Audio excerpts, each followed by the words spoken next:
Au Québec, l'an dernier, 2500 adolescentes ont donné naissance à des enfants. Le phénomène n'est pas nouveau. La différence, c'est qu'aujourd'hui, on ne les cache plus. Le drame avec ces adolescentes, c'est qu'une poignée d'entre elles seulement finiront leurs études secondaires. Pour tenter de renverser la vapeur, une école de Verdun a décidé de les accueillir avec leur bébé, avec l'espoir de briser leur isolement. Quelque chose cloche dans cette image. C'est peut-être l'âge de cette jeune fille sur le point d'accoucher. Elle n'a que 16 ans. À moins que ce ne soit la porte qu'elle vient de franchir, celle de son école. C'est peut-être simplement que la grossesse adolescente est encore un problème social dont on parle peu au Québec. Karine Robitaille demande à la bibliothèque, s'il vous plaît. Karine Robitaille demande... Revenons quelques heures en arrière. Marie-Claire est encore une élève parmi d'autres, en dépit de son ventre. Elle fait partie d'une dizaine d'adolescentes, déjà mères ou sur le point de le devenir, qui, grâce à un programme unique, fréquentent une école secondaire de quartier avec leur enfant. Quand j'ai vu la première mère adolescente, faut-il dire qu'elle n'avait que 13 ans et demi, j'ai été stupéfaite de l'image qui s'est présentée à moi, de voir une enfant avec un très gros ventre portant un autre enfant. Puis je me suis dit, mon Dieu, est-ce que je vais réussir? Dans quoi je me suis embarquée? Est-ce que tu voudrais de l'eau? S'il vous plaît? Toi, tu veux de l'eau, Nana? En créant le PSAM, le programme scolaire adapté pour les mères adolescentes, Louise Kowski visait 3 objectifs. Scolariser les jeunes mères, améliorer leurs compétences parentales et prévenir les fréquents retards de développement chez leurs enfants. Elle a choisi l'école Monseigneur Richard à Verdun parce qu'une centaine d'adolescentes accouchent dans ce secteur chaque année, un des plus hauts taux au Québec. Et elle prend son bain. À 8 mois de grossesse, Marie-Claire est l'une de ces adolescentes. Elle a fui le Congo avec sa mère à l'âge de 8 ans. Une très bonne élève, elle prévoyait étudier en droit. Sa grossesse a changé radicalement le parcours qu'elle s'était tracé. J'en ai beaucoup pleuré. Beaucoup, au point qu'on me disait qu'il fallait que j'arrête de pleurer, sinon le bébé, il sentait trop de stress.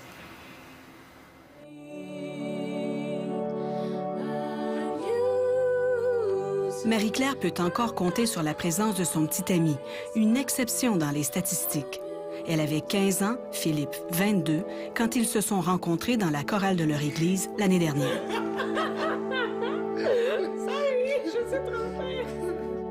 Au tout début de la grossesse, j'étais confiante, je voulais avoir le bébé parce que ma mère était d'accord et puis Philippe était d'accord. Ça, c'était ma raison. Surtout que Philippe était d'accord, c'était ma raison. Je me disais, bon, je serais pas toute seule.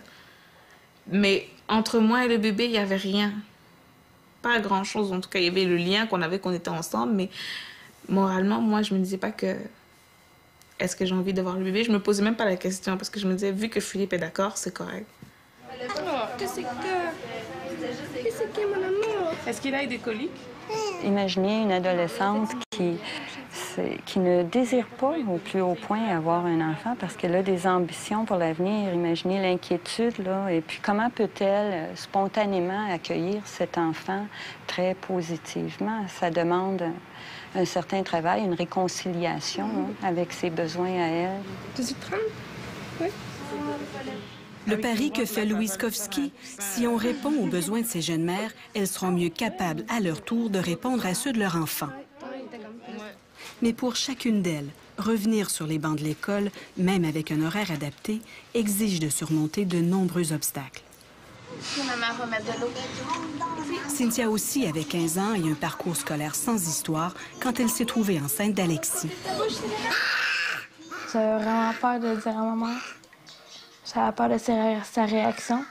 Fait que moi, je voulais garder le secret parce qu'au début, ma première idée, c'était de me faire avorter parce que dans ma tête, ça se pouvait pas que j'aie un enfant à 15 ans.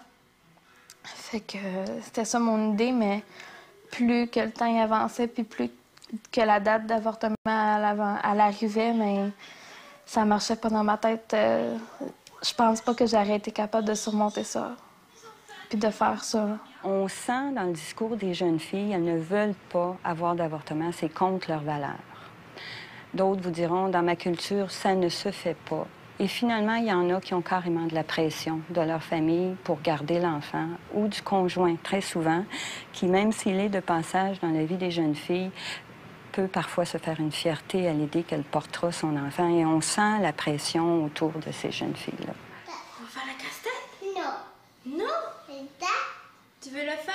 Mais il n'est pas facile pour une adolescente de mesurer l'impact de sa grossesse sur sa santé et sur son avenir. Pas facile non plus, une fois l'enfant né, de mener de front des responsabilités d'étudiante, de mère et d'adulte à l'âge où les autres s'amusent encore. On s'en va faire des commissions. En 2006, ce qui a surtout changé dans la vie des jeunes mères, c'est qu'elles sont de moins en moins soutenues par leur famille. C'est le cas de Cynthia. Elle a préféré partir de chez elle pour fuir les conflits si fréquents à l'adolescence. Aujourd'hui, elle se retrouve souvent démunie face aux responsabilités. La cantaloupe, peux-tu laisser faire? S'il te plaît. Merci. Mets 50, je vais te donner le reste. Ça devrait passer 50. Alexis, qu'est-ce que je t'ai demandé? C'est le programme de Louis Skowski qui l'a aidé à trouver un appartement à loyer modique. Mais les fins de mois sont quand même difficiles. Moi, je me suis vraiment endettée au début quand je suis arrivée ici parce que 253, c'est pas cher. Puis là, j'achetais plein de choses, puis je faisais pas mon budget. Fait que je me suis ramassée dans le trou assez vite. Fait que c'est ça, c'est vraiment de gérer tout, là. Parce que, tu sais, à 16-17 ans, t'es pas habitué d'avoir un budget, de gérer tout ça, là. Joey, regarde-moi. Joey, est-ce que t'as oublié d'aller aux toilettes encore? Geneviève a été confrontée à un choix doublement déchirant à l'âge de 16 ans, avoir ou pas des jumeaux. C'est un accident de parcours que j'ai ignoré, que j'aurais pas dû ignorer. J'aurais dû prendre la pilule du lendemain. Mais bon, je connais quand même mes règles, puis techniquement, ça aurait pas dû arriver.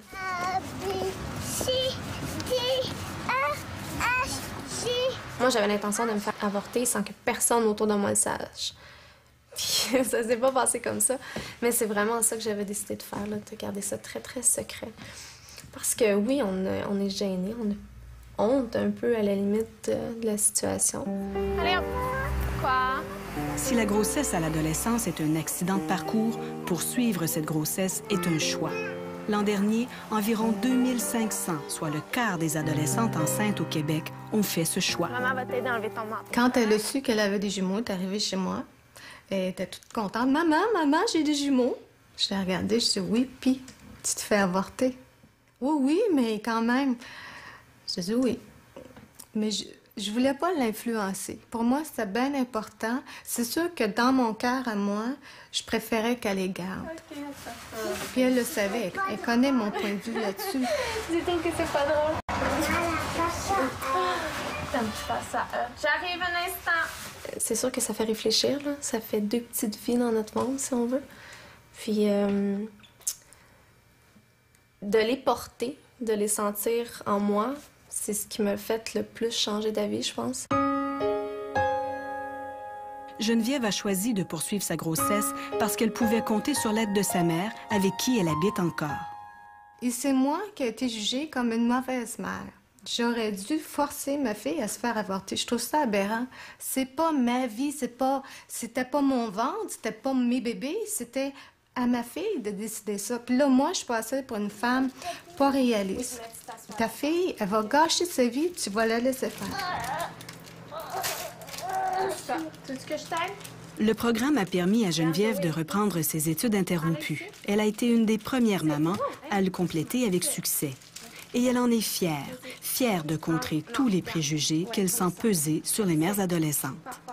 Ils considèrent qu'on ne fera jamais rien, qu'on ne poursuivra pas nos études, qu'on n'a pas d'avenir, qu'on n'a pas le courage ou le potentiel, je pourrais pas dire. Ils considèrent vraiment que ça va être des filles qui seront pas capables d'élever leurs enfants parce qu'elles sont des filles et non des femmes. Mais c'est surtout considérant l'avenir de l'enfant, je pense. Le monde pense que l'enfant n'aura pas d'avenir autant que la mère, là, en bout de ligne. C'est ce que le monde pense le plus. Oh, je pense que tes invités sont arrivés. Les données disponibles donnent malheureusement raison aux préjugés. La grossesse à l'adolescence est une trajectoire risquée qui conduit plus souvent à l'isolement, à la pauvreté et à l'abandon scolaire. 10% seulement des jeunes mères parviennent, comme Geneviève, à compléter leur secondaire. Essaie d'en faire un crocodile. Mais je suis pas capable. Tu veux-tu faire à la maison?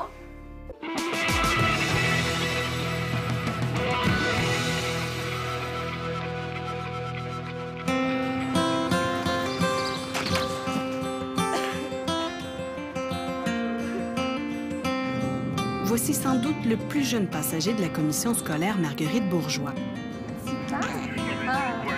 Marie-Claire, toujours enceinte, et quelques autres jeunes mères franchissent des kilomètres matin et soir pour se rendre à Verdun. C'est ce long trajet ou rien. Aucune autre école de quartier du Grand Montréal est capable de répondre à leurs besoins. Impossible de faire 4 cours par jour, fatigué, puis manger, puis tout vomir ce que tu manges, puis après, quand tu as envie de manger, tu peux pas parce que tu es dans un cours. C'est vraiment difficile. Et là, j'ai dû abandonner. Le programme spécial offert à l'école secondaire de Verdun a permis à Marie-Claire de reprendre ses études là où elle les avait laissées avec un horaire adapté à ses besoins. Entre ses cours, elle fait un autre genre d'apprentissage, celui du rôle de mère. Marie-Claire a bien besoin de cette aide. Depuis qu'elle a emménagé avec son petit ami, elle et sa mère, autrefois complices, ne se parlent plus. Comme toutes les mères, elle voulait s'attacher au bébé, puis avoir tous les rôles, pouvoir jouer tous les rôles, puis en bafouant le mien, sans s'en rendre compte. Hein. Peut-être elle n'était pas consciente de ça, mais parce que pour elle, je suis encore son bébé. Et de savoir que son bébé va avoir un bébé, elle pense qu'elle a le droit de veto sur les 2 personnes. Alors, c'était un petit peu difficile. En cohabitant toute la journée avec des mères et leurs bébés, Marie-Claire apprend par l'exemple. Je vois comment les mamans sont avec leurs enfants, puis je me dis, c'est comme ça qu'il faut faire ça, c'est comme ça. Je me fais une idée de ce que j'aurais à faire avec mon enfant. Est-ce que tu m'écoutes? À la précarité financière s'ajoute l'isolement pour Cynthia. Elle ne peut compter sur la présence ou le soutien du père d'Alexis, lui aussi adolescent.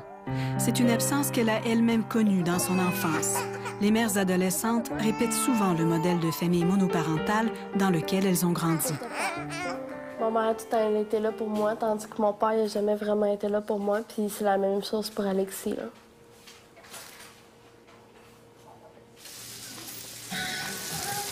Comment Alexis est quand il voit son père?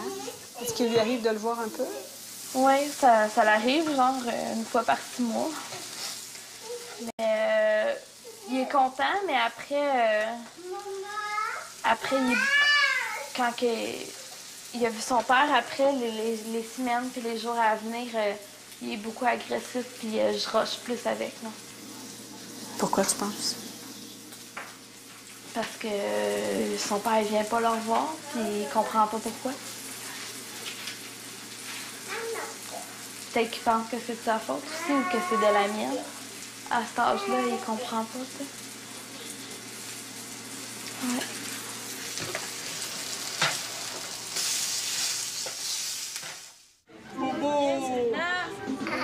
Pour combler le vide, des bénévoles masculins visitent régulièrement les enfants du PSAM. Alexis adore ces moments. On pense que la présence d'un homme qui a des comportements positifs, qui réagit bien à l'enfant, peut être un élément positif dans la vie de certaines mamans où il n'y a pas de figure masculine positive pour les enfants ou même peut-être parfois pour la maman. Tu vas faire le bricolage, Alexis, tu vas t'asseoir sur la chaise droite. Il suffit parfois d'un rien pour qu'Alexis, un petit garçon très actif, teste la patience de sa mère, comme ce matin. Ici, Cynthia a la possibilité de se retirer dans une pièce voisine pour un répit dont elle a grandement besoin. Une éducatrice prend la relève. Y a-tu eu un incident ce matin qui a comme fait la goutte qui a fait déborder le vase ou c'est juste... Ben, je suis fatiguée, puis le matin, j'étais fâchée, il a brisé ma lampe dans ma chambre. Fait que Là, ça m'a un peu stressée, là, parce que là, j'en ai besoin d'une lampe dans ma chambre. C'est stupide un petit peu, là, mais c'est quelque chose d'autre à acheter, tu sais. Le budget est serré. Je sens qu'elle a fait d'énormes progrès en termes de ses compétences parentales, qu'elle a fait d'énormes progrès en termes de sa motivation scolaire, mais que quand même, elle a besoin de répit. Elle est très, très seule. Je suis fatiguée.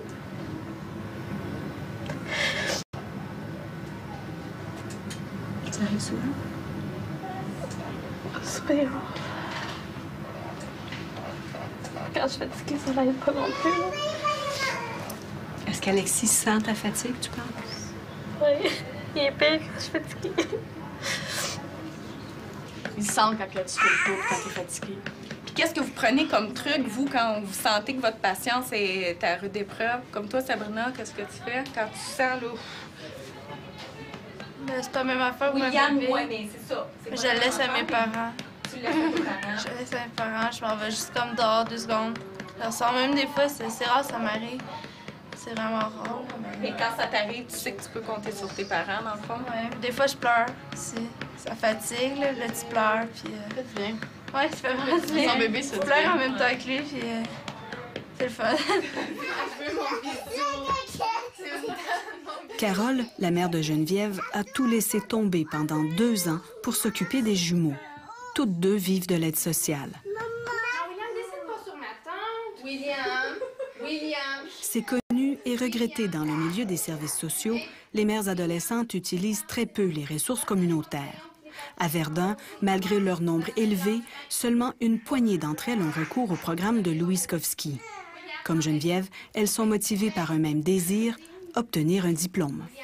Je me demande où sont les autres et que font-elles et comment vivent-elles cette grossesse et comment vivent-elles cette situation où elles ont abandonné leurs études, elles ne sont plus au cœur de leur communauté adolescente et puis se retrouvent dans un monde adulte peut-être, sans doute, et sur l'aide sociale. Alors, les jeunes filles, je pense, peuvent se valoriser beaucoup.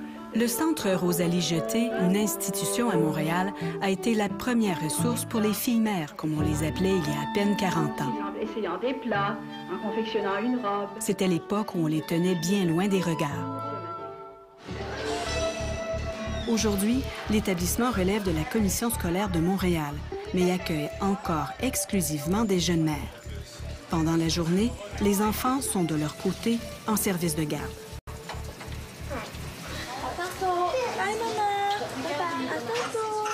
À Verdun, on a fait le dangereux pari d'intégrer les jeunes mères en pleine école secondaire. Mais par crainte de banaliser la maternité à l'adolescence, on ne va pas jusqu'à les laisser afficher leur ventre. Il y a 5 ans, nous avons tous été ébranlés par... Dès que leur grossesse devient apparente, elles sont retirées de la salle de classe et doivent poursuivre les cours avec un tuteur jusqu'à l'accouchement. On ne veut pas donner le message aux autres adolescents que c'est normal ou c'est acceptable ou pas d'être enceinte à l'adolescence et que rien ne changera dans ta vie. Ta vie va continuer comme avant. Non, c'est faux. La vie est chambardée, les besoins les priorités sont changées. Alors, c'est ce qu'on a... L'impact sur les autres élèves d'un programme comme celui-ci, il est important.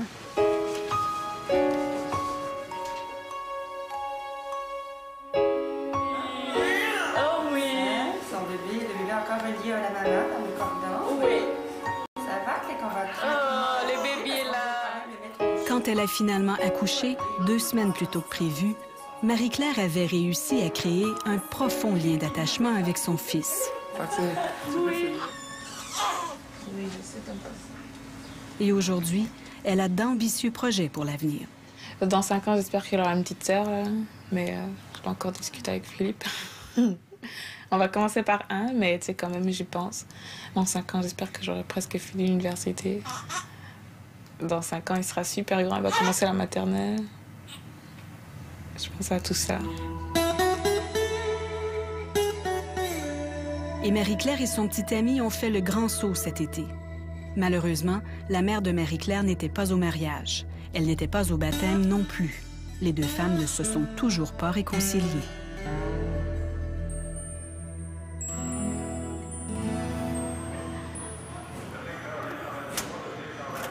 C'est à 4 heures.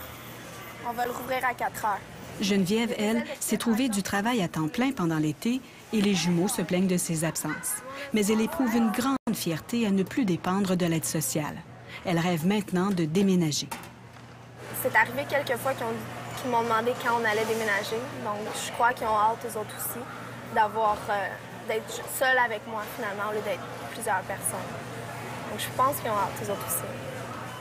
Je vais voir dans un an. Si ça va bien, je vais déménager dans un an. Si je vois que c'est trop compliqué, je vais attendre la fin de mes études. Oui, c'est juste à passer à la caisse. Cet automne, Geneviève vient d'entrer au cégep en technique juridique. C'est quoi, non, cette salade-là? Cynthia, elle, préfère ne pas regarder trop loin devant. Pourquoi t'aimes pas trop réfléchir à l'avenir? Parce que moi, je suis pas trop pour les déceptions, et j'aime mieux pas me faire des illusions sur certaines choses, puis après voir que ça se passe pas comme ça.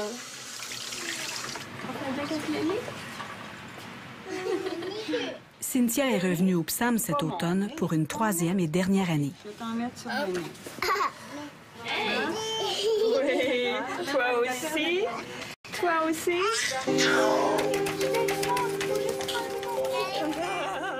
Et quant au PSAM, son avenir est très incertain.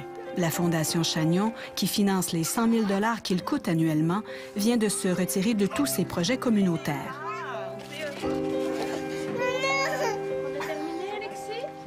Aucun autre bailleur de fonds ne s'est manifesté. Tout le monde parle au Québec de persévérance scolaire, cherche des solutions. Moi, j'estime qu'on en a ici des solutions. On en fait la preuve.